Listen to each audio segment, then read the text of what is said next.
Non, c'est oh. La peste noire a sévi au XIVe siècle, de 1347 à 1352, touchant l'Europe, l'Asie et l'Afrique du Nord. Notre génération a eu le Covid, eux ont eu la peste. Sauf que nous, on avait des armes pour se protéger, la médecine. Eux, beaucoup moins. Étant donné qu'ils n'avaient pas tous capté que ça se transmettait d'homme à homme, c'était compliqué.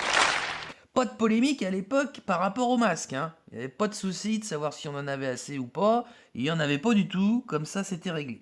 Ah bah c'est super. Mais pour revenir au sujet qui nous intéresse, oui, Caen a bien été touché par cette peste noire. On a cependant très peu de sources écrites pour nous l'indiquer. Cependant, dans ce bouquin, on peut lire qu'un certain Roger Jouet, historien spécialiste de l'histoire de la Normandie, nous raconte ceci. Il nous parle des actes de sépulture au XIVe siècle. Les habitants les plus fortunés ou les mieux nés achetaient une place pour être inhumés dans les églises, de préférence au cimetière.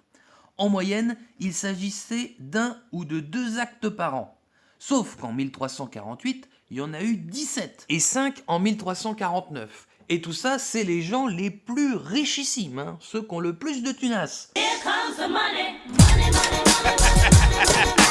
Donc imaginez-vous les pauvres gens qui étaient encore plus confrontés à cette maladie-là. Cette peste noire, elle a touché Caen, comme on a pu le voir, et elle a touché la France. Ça a été un véritable carnage en France, en Europe, dans le monde globalement, et on estime, d'après les statistiques des chercheurs, qu'elle aurait touché entre 30 et 50% de la population européenne. Non, c'est oh.